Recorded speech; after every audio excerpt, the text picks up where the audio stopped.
Okay, video started. Okay, so I will share my screen.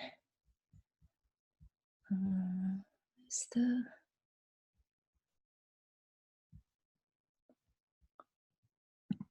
this one? Oh, this one. Oh, this one. Okay. All right. So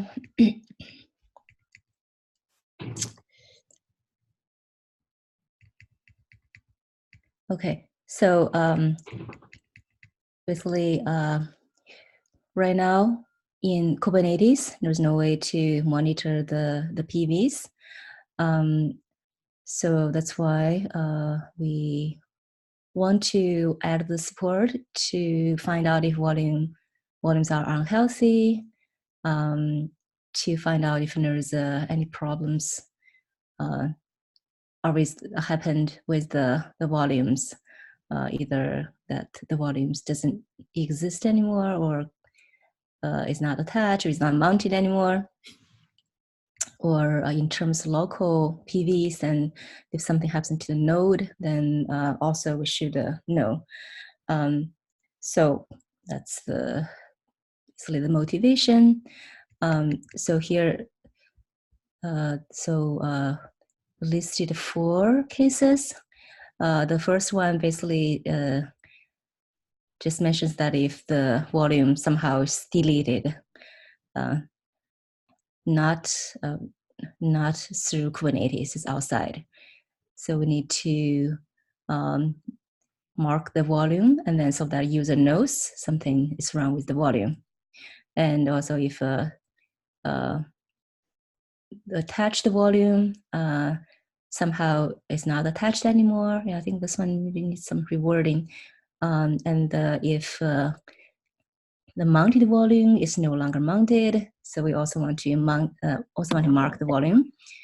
And then, so this 4th one, I don't know if this is a use case, or basically this is more like a different way of implement this.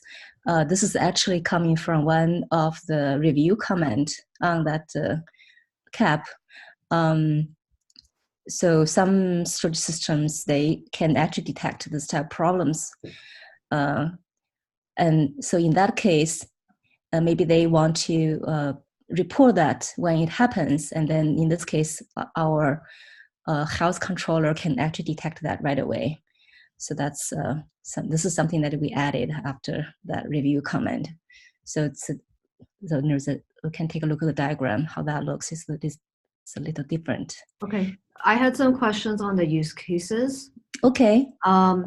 So I kind of see the errors, the types of errors you might hit, I guess kind of split up into, well, I guess so. I'm not sure about the attaching and the mounting one, I guess. Mm-hmm. Oh, well, that is the, okay. But I feel like that's not necessarily volume health, right? Those are kind of just Kubernetes state. But it's still volume health. I think, and there's actually someone opened an issue, and then Michelle, actually, you said, oh, you actually pinned me and Nick on that issue. So basically, CSI volumes, they got attached and mounted, and somehow things happened, no longer attached or mounted. Then we also want to know, right? Because then otherwise, what? It's just not the same as before. Still should still find part of the whatever volumes that are used here. I guess maybe just to reword the use cases, I think. Okay. Instead of saying like we need to mark the PV, because marking the PV is sort of like an implementation detail. Oh, okay. Like it's more like, what do we want to happen? Yeah. So like for like the attaching one, what we want to happen is if a volume becomes unattached out of band, we want it to be reattached.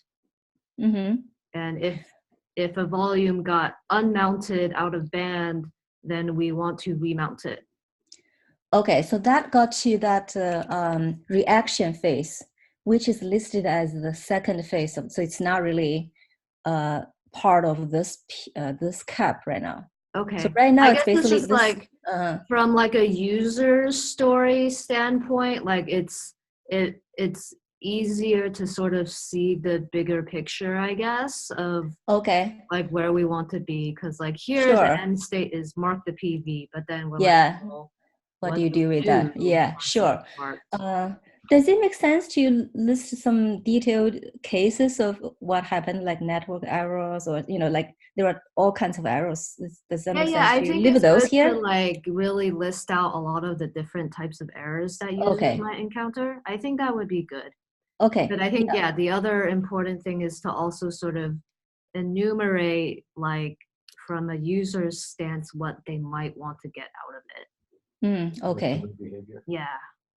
Okay. And like in terms of implementation details, we can definitely split up the implementation part. It's just, okay, I see. From like a top level thing, it would be good to have the big picture. Yeah, that makes sense. Okay, sure. Okay. No, so this is the. So I mean, these use cases just right off the bat it's not what I was expecting when I kind of saw the volume health is the topic. I was anticipating something along the lines of my volume is unhealthy because of some, data hardware corruption, issue. Data corruption. Okay. Slow IO or something, network bottlenecks. Yeah. Okay. Yeah. So that's some of those mentioned later on here, but yeah, it's probably good to actually list it here. It might be good to like sort of split up the types of errors into two kinds of things, like control plane errors and IO data plane errors. Yeah. Like those kinds of issues that users might encounter during runtime. Yes, I think that's a very good clarification because in this cap, I expect to focus on the data plane issues because we do have a lot of metrics and insights, and all the work that we've done so far has been focused on the control plane. But I think for the data plane, we have nothing. Like from a user standpoint, I feel like they would more likely hit data path issues once it's mounted versus like things got detached or unmounted. That's a little less rare. Do we want to track that as a separate kind of cap, or does it make sense to track it under? It might be good just to track it here, but like split it up into two categories, and then we can like potentially look at prioritizing and picking a couple to focus on first or something. That seems reasonable. Okay, so I think we kind of thinking all of those type of errors will be detected if if the storage system can detect them, and then it's just we didn't really categorize them because it just there'll be a lot of errors, and the user can put whatever message they want in the the annotation that actually if we look at it but definitely we should this part definitely we should add more to this part. I think that we do intend to capture all of those type of errors. It's just we got a lot of comments actually when people are reviewing this cap. They listed all kinds of errors. So I found it's kind of hard to categorize them. That's why we just say, okay, right now we just have this. You can just put whatever message you want because there are so many. It's hard ways to, okay, this is the format you just fit in here. Yeah, so I think, it might be good to like enumerate all of the errors and then we can see based off of all of those types of errors, can we categorize them into specific things? Yeah, sure. Have like specific types for different types of errors. Okay, yeah, that makes sense. Okay, do that. So this basically just shows how we're going to implement this. So we'll have a external controller, a health controller that will be deployed on the master node. So this will be detecting the health problems for both network storage and local storage. So now we combine the two. I think initially in the first draft, they are kind of completely separate. So and then for the network storage, then we're going to have this CSI controller RPC to go check the conditions of those volumes, whether they are still there, whether they're deleted, and whether they are still attached. And then for the local storage, I think there's no controller RPC for local storage. So this is just to check the node condition, just to see if node actually failed. And then actually this node failure we can also have those for the network storage as well. Just those will be events. And for so this is the so I think this is the use case 4 we mentioned earlier. So this is basically saying, okay, if some storage system, they have this they have a way to find out or detect those errors early. They want to report them. Then we want to be able to receive them. And so this way it's like a quicker, we can reflect what happened. Can we maybe split this up? So like network storage is already kind of separated out from local storage. Could we sort of generalize network storage as CSI? It is CSI, yeah. So basically we're actually, okay, so what happens is, maybe if we go further, you will see. So, and if you look at here, I think Nick actually added some notes here. So when the CSI driver for local storage is ready, then we're going to use that. But otherwise, for local storage, it doesn't have those CSI, right? So, yeah. So this actually means if you see here, we mentioned this control RPC. Those are actually will be CSI. So for local storage, if the driver is available, then we'll use CSI. Otherwise, just not okay. CSI. But we'll try to make the interface the same. Okay. So for the external controller, are we saying this is like a sidecar, a CSI sidecar? Yeah, it will be a sidecar. That just calls, and we'll have to add some like call to the CSI spec to get. Yeah. Yes. Yeah. So now I was thinking, I was just thinking we're doing the split. I don't know. Maybe we can discuss about that later. I don't know if this one makes sense to have. Maybe it doesn't, right? This is just to check in. I think it's like the only purpose of this controller is just to query the driver to get some status. Yeah. And then report it. I think that can all be contained within a sidecar. The same. Yeah, that makes sense. It doesn't seem like there's much common like actions or anything like that. It's just about reporting health status. Yeah. It's more like getting those, but not really. Not really a performing of actions. This new controller, when does it figure out which volumes to track, or how does it figure that out?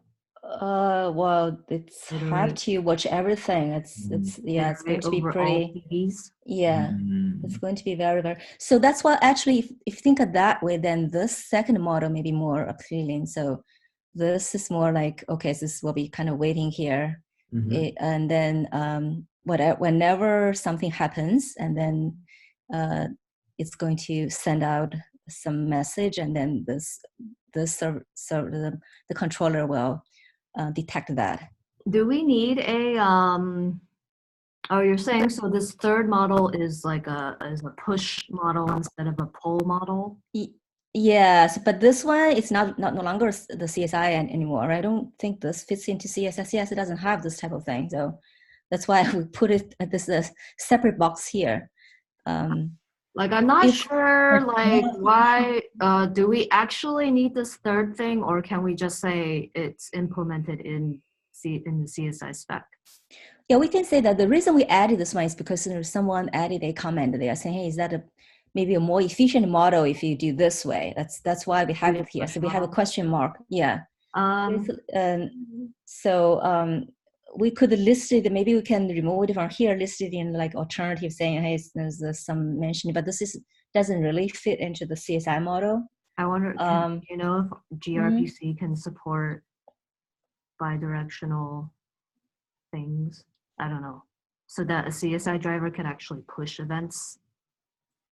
I can look into that. It's just I'm not sure if gRPC. Yeah, I don't know if that's possible. I can look into that. Hi, can I make a quick point here? Yeah, sure.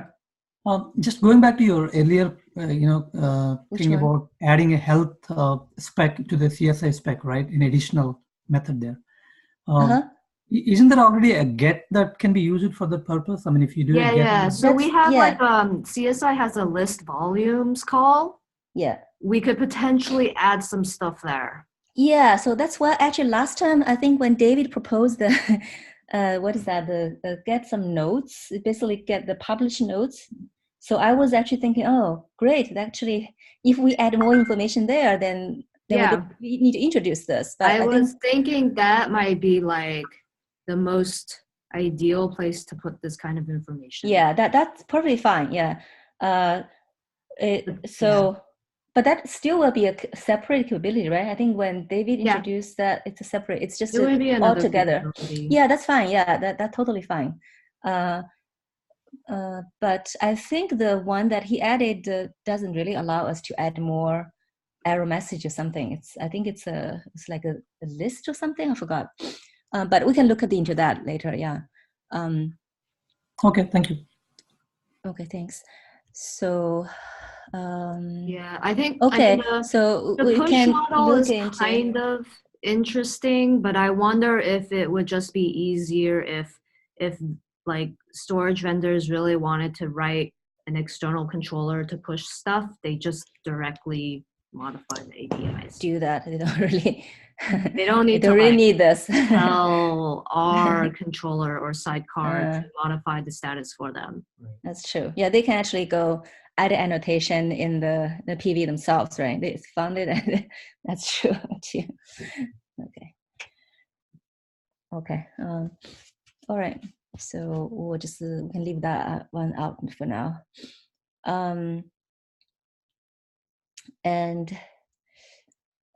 So this one will be like periodically kind of they'll do the check. Yes, it's could be heavy. Okay. I guess this would live. So this would live as some external thing, either as a CSI sidecar or like just some external controller. But we also have a node component, right? So that has to be on the node, on every node actually, right? So because this has to actually check the mount points and stuff. Right. So I think especially for local storage, definitely you need that, right? Even for remote, for network storage, you also need that. You need to check if it's still mounting and also like check the stuff. For CSI, everything has to go through kubelet, right? So that's the thing.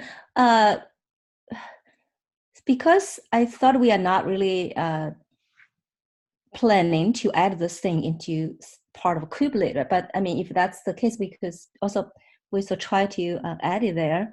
But if this is outside, then it's going to be you kind of install an agent on every node, but then if you look at the interface, I was trying to design there. It needs a lot of information, definitely. So whatever kubelet, like all the paths, it needs to have those in order to find out exactly if the mount point is still the same as before. Yeah. Today we have the IO metrics stuff, like how many bytes available and used and stuff, and that's also kind of done directly by kubelet.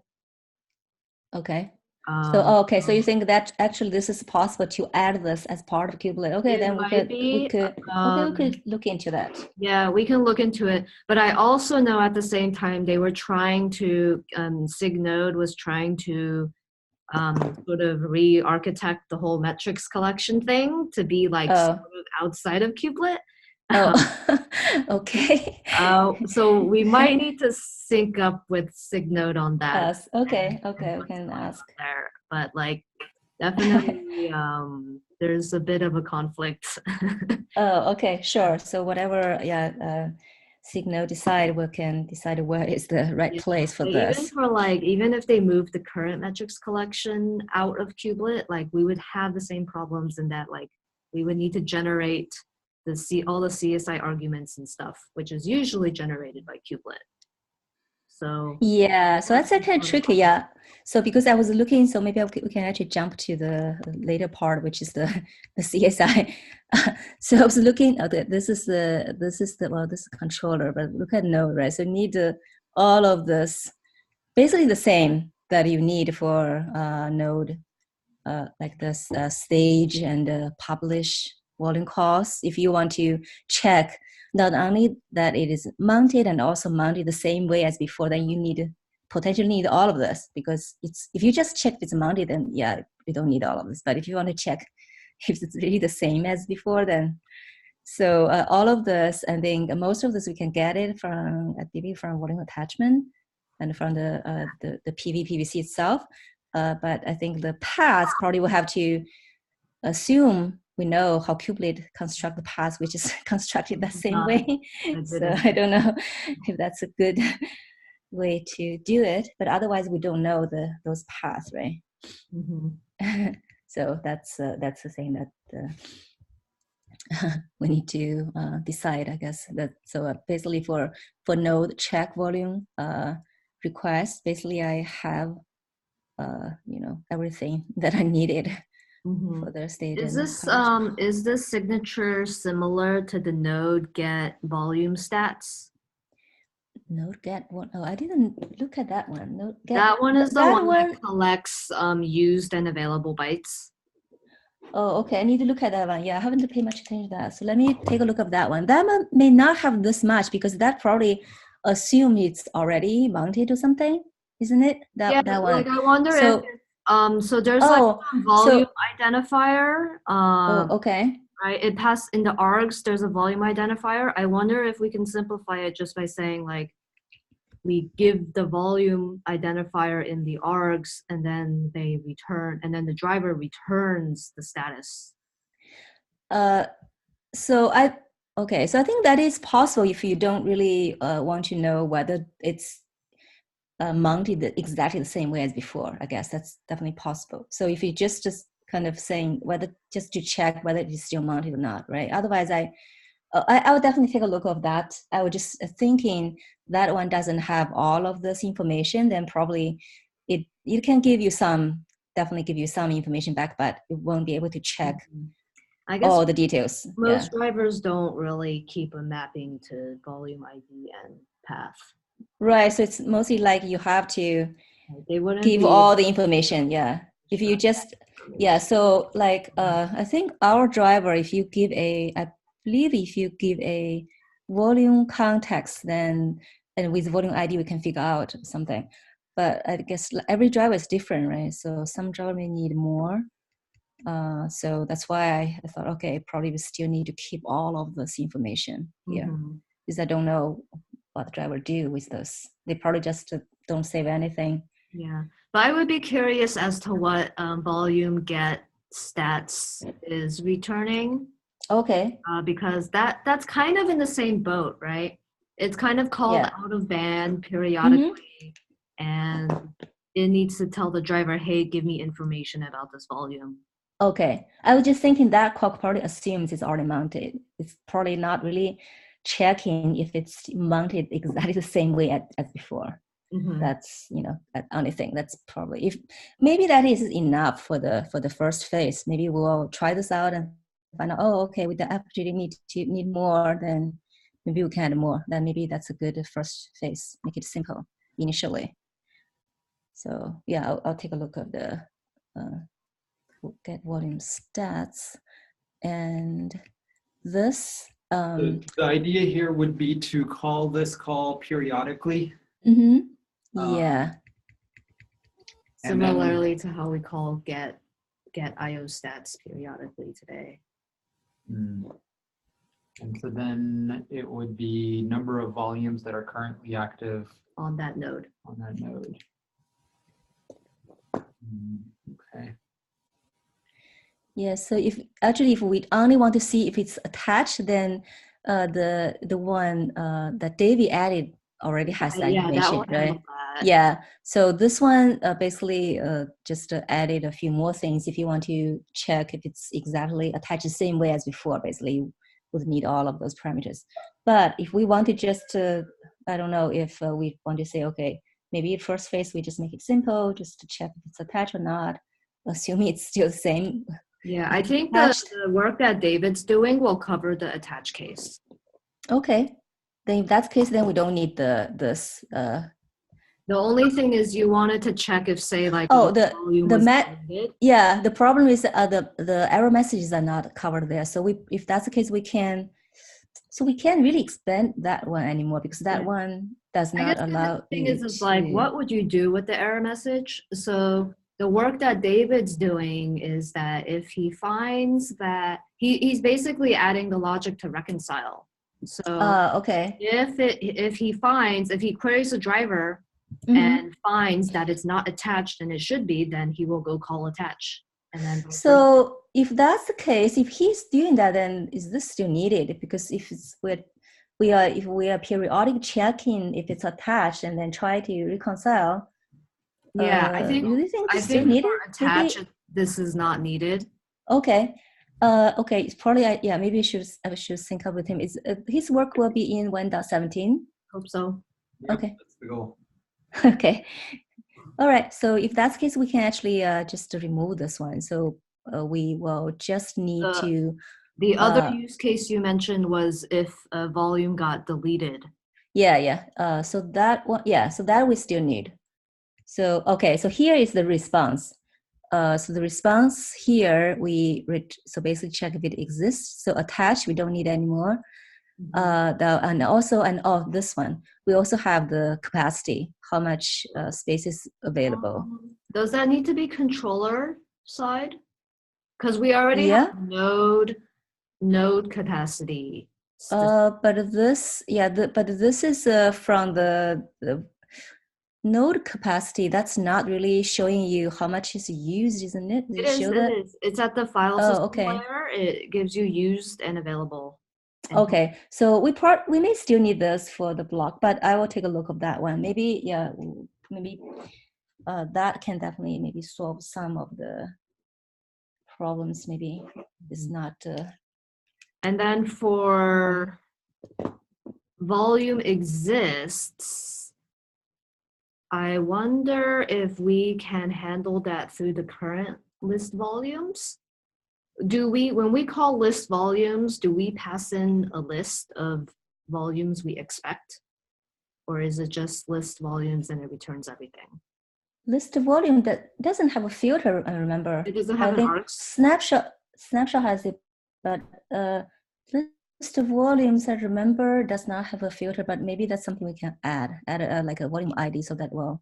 Because if we just enhance list volume to say like, list volumes on all of these volumes that we expect to exist, and then if list volumes call returns like not found or something like that. Yeah, we could probably, I think that's actually a good idea. Yeah, then we don't need this. Yeah, well, only reason that we propose this is because we initially want to handle the attachment as well. I probably want to take a look of there was one of the issues somebody opened that I want to see, just to see if it's all covered here. Okay. So the health condition, that's something that the existing interface does not have. So we need to somehow have a way to provide some messages. That's the annotation that we want to add to those PV to indicate something is wrong. So I think this can be this can also be in get volumes. We can add this there, but then we would need, like for each volume, we would need a node ID with this health condition, basically, right? So otherwise, we don't know where it's attached. Because otherwise, we don't know where it's attached, right? If you don't have the node there. Oh, the list volumes response should have nodes now. after. Yeah, but I'm just saying the one David added, that's like a list of nodes. There is no way for me to add messages in there. That's what I'm trying to say. Yeah. So we might just need one more field with like. Yeah, but just need to correspond to, because that's like an array.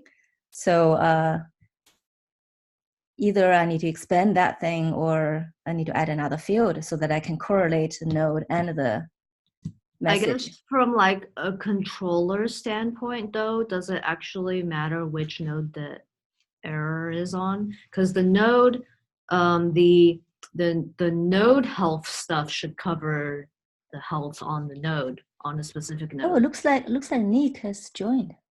Nick? Yeah, I'm here. Oh. Sorry. Okay, good. Okay, got enough sleep? Because I think the problem is like, what happens if you have like an NFS? Yeah. Like it's mounted to like 100 nodes.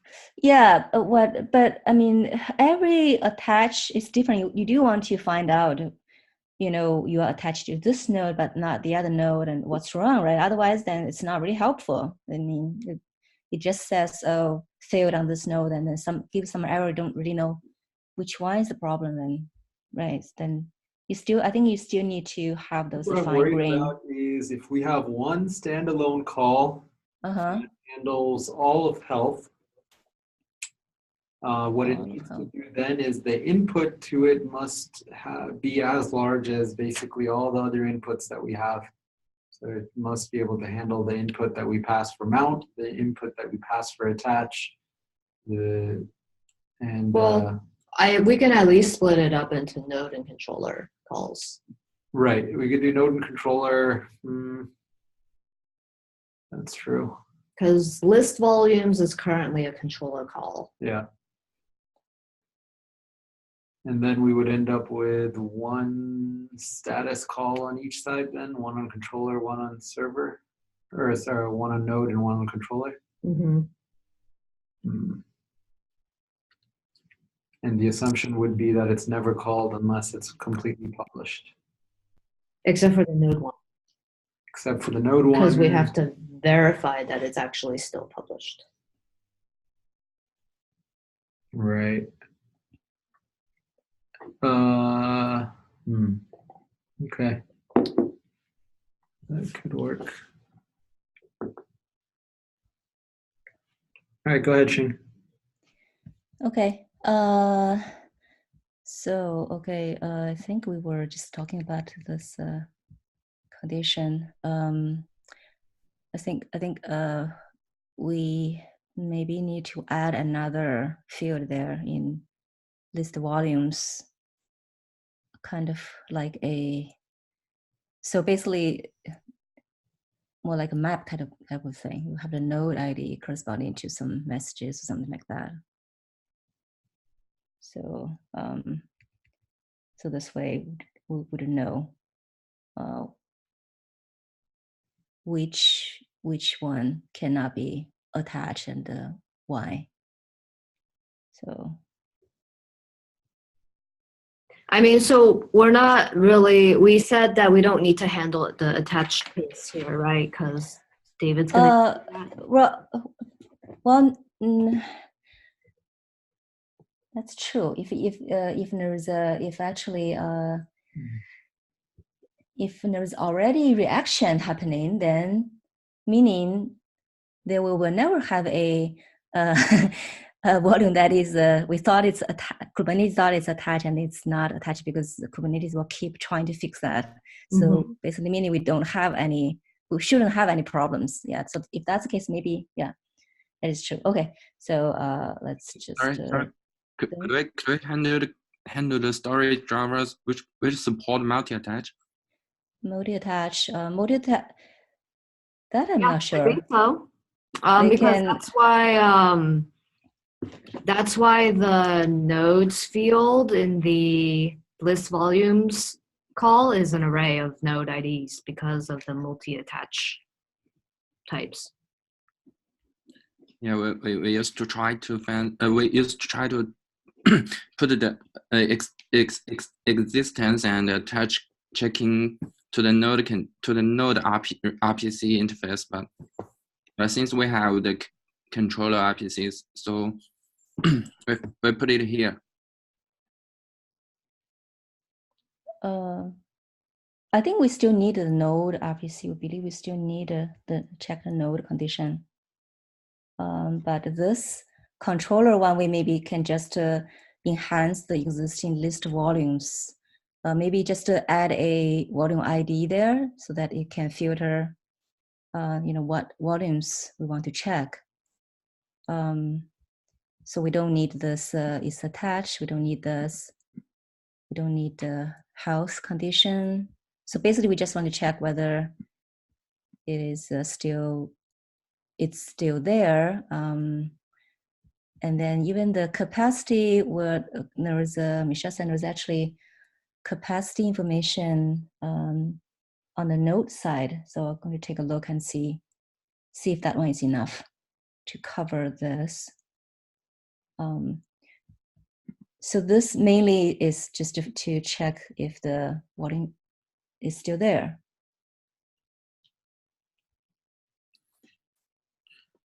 Mm-hmm. If the storage is FS tab, could we get the right capacity on the node side? Yeah, I think that it's up to the driver to implement the capacity the CSI call. But if it's a file system type, then you could just, well, you can get both. You can get the block device capacity and you can get the file system capacity. Although I think currently the CSI call expects you to return the file system capacity if it's a file system type. Okay, so maybe that's something we can look into and see if we need to enhance that one.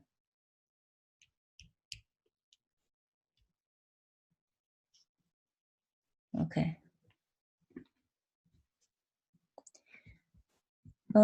Okay, so for this one, we'll just make this.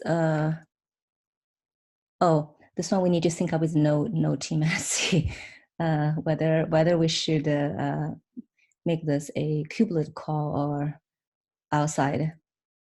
So, and then we may not need all of this parameters in the beginning. We'll see if I think the node get stats, right? That one, we'll take a look at that one. So yeah, so we probably don't need all of those parameters. Okay, so let's go back. That's the CSI. Yeah, that's mainly it. So basically there are two. And for the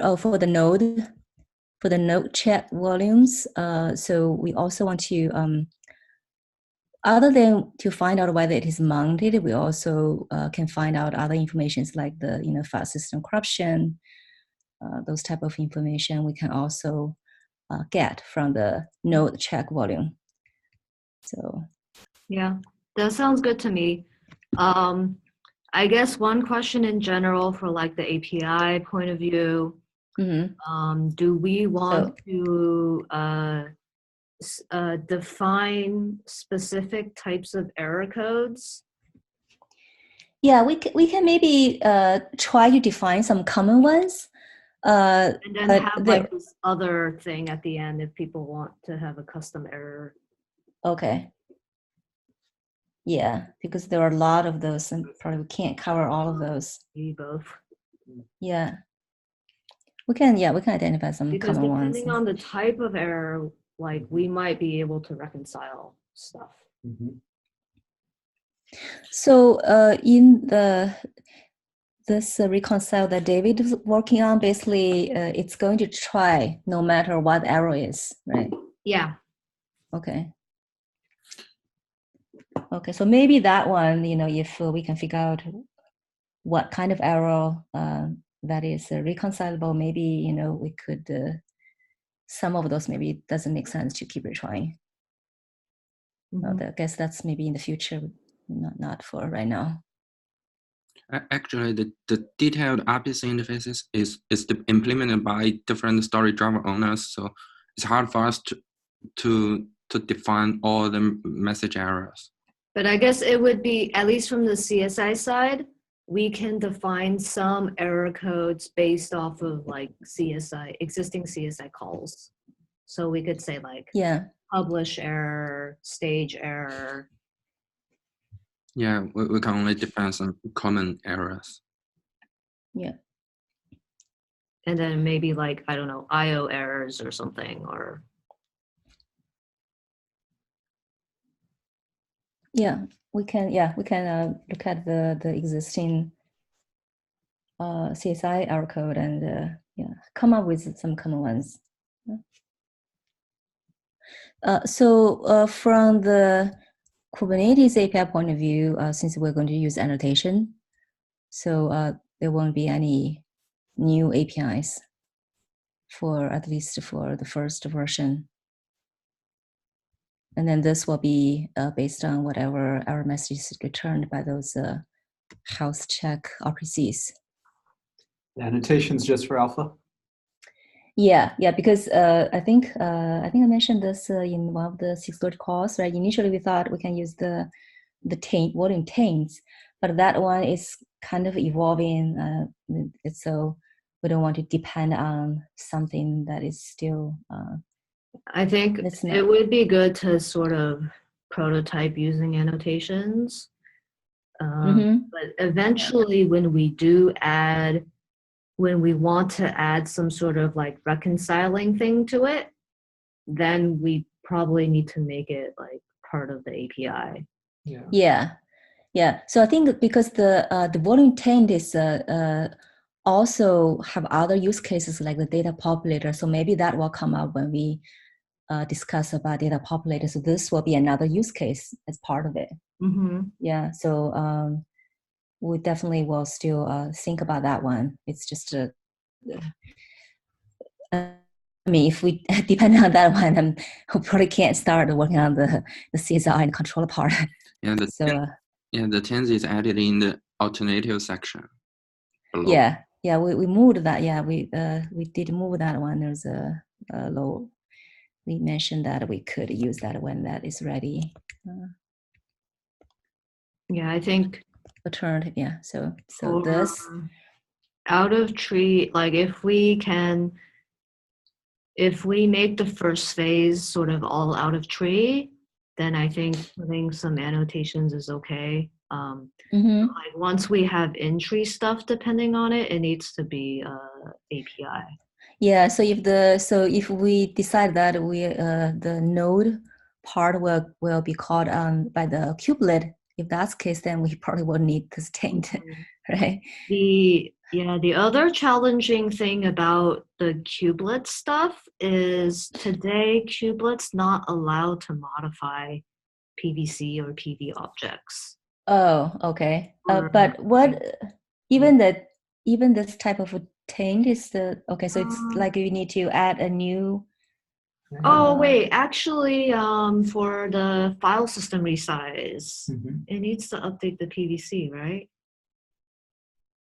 Yeah, the control, but it's actually does. Yeah, the node resize actually will update the PVC. Yes.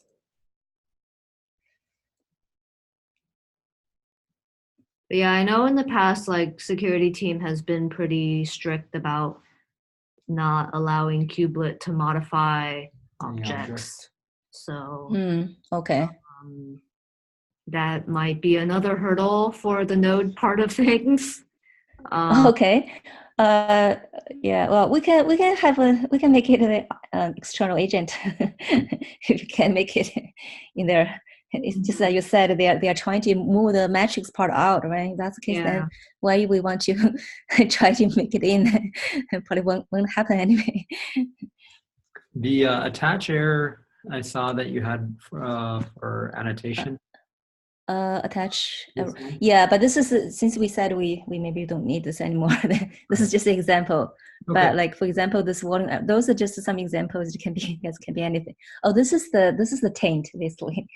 Yeah, but for annotation, right now we don't really have a fixed format. I think it's like very general, and then the driver can put whatever message they have there. But if once we define some common error code, then maybe we can, well, still the error message part, I think they probably want to have their own error message, right? Mm-hmm. But just the error code maybe can be set. Annotation can have some error code. Like I think for the volume attachment and the snapshot or stuff, we define like a specific type for the snapshot errors, right? Yeah, just like a CRD, just a volume snapshot error. Yeah. So we can like define a special CRD for that. Okay. Or something. Sure. Okay. But then we will be adding those information to the annotation, or where are we going to keep this? I guess for like the initial phase, if we want to use annotations, it's kind of hard to encode types. Yeah.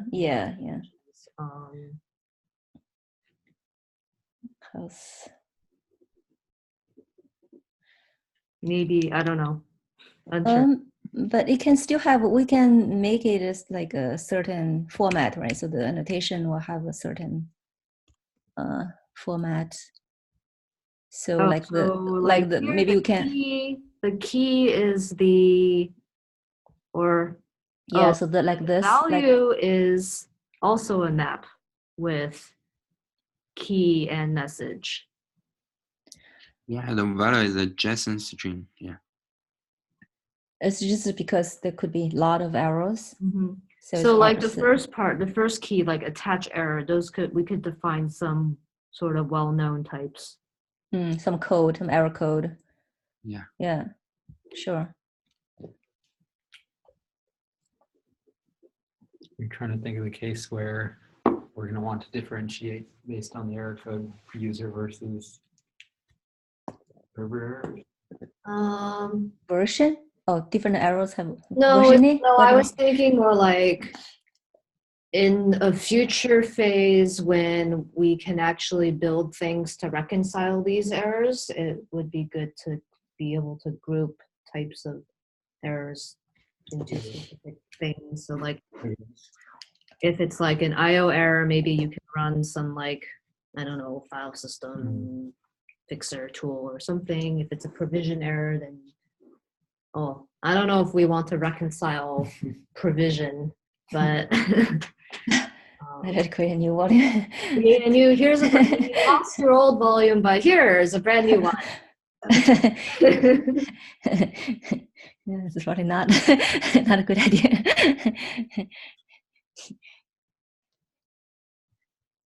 Okay.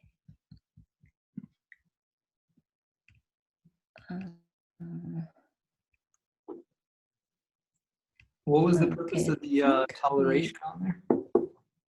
Toleration. Oh, that is for the taint actually. That's yeah. I think that was like something like you could, as an application, you could say I tolerate this error. Like I think the original idea was if you tainted the PVC, it would prevent the pod from getting scheduled to it.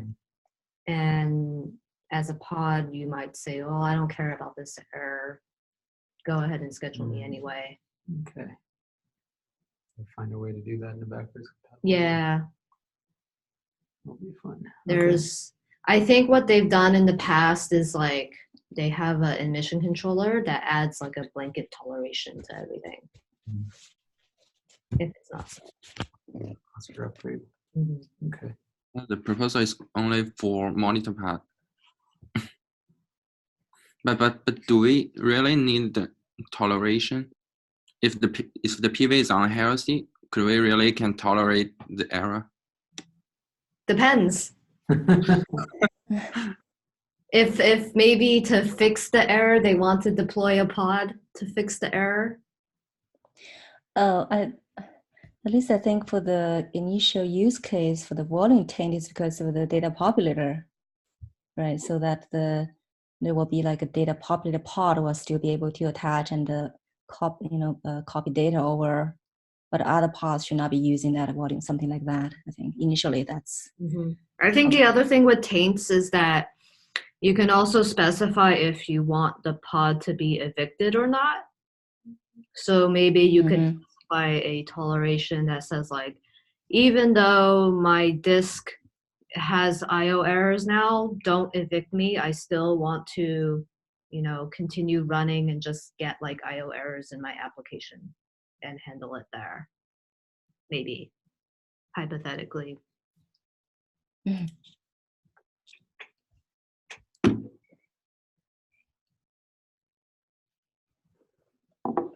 Okay, I think we have gone through the whole document.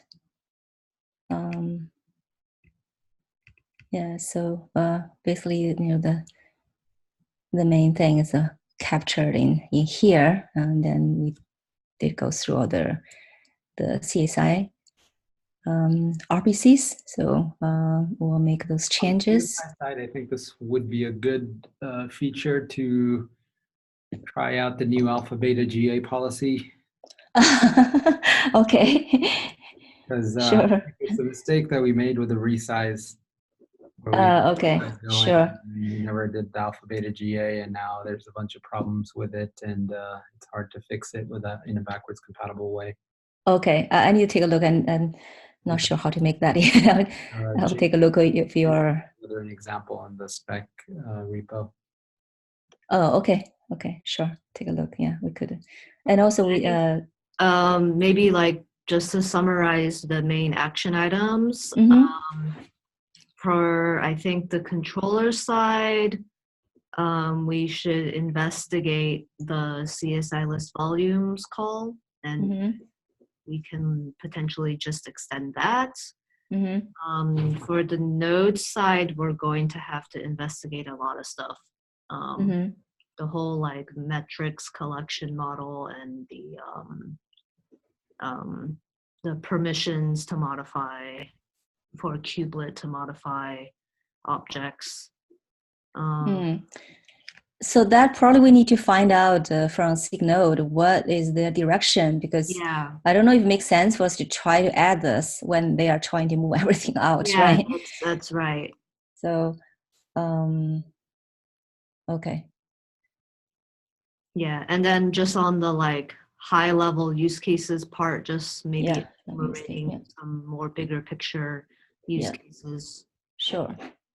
Yeah, I actually initially thought I was going to put together something and then kind of forgot about that. Okay, so we'll work on that. So for the CSI, so once we update this, for the CSI part, we can probably go to the CSI community meeting to propose at least the enhancements in the list volumes. That's right. We could at least get that started, right? Yeah, as long as we have CAP approval here, then we can get that process going. Yeah. Although can we, if we want to enhance list volumes, can that go through alpha, beta, GA? Like, can we alpha a field? Oh, that, not sure. I think there was room for that. I think it was just a decorator tag, but I have to double check. Okay. Yeah, for the node, definitely, node is a new RPC, then we definitely need that, for the... Or maybe even node get volume stats. Yeah, that will be using the exist one.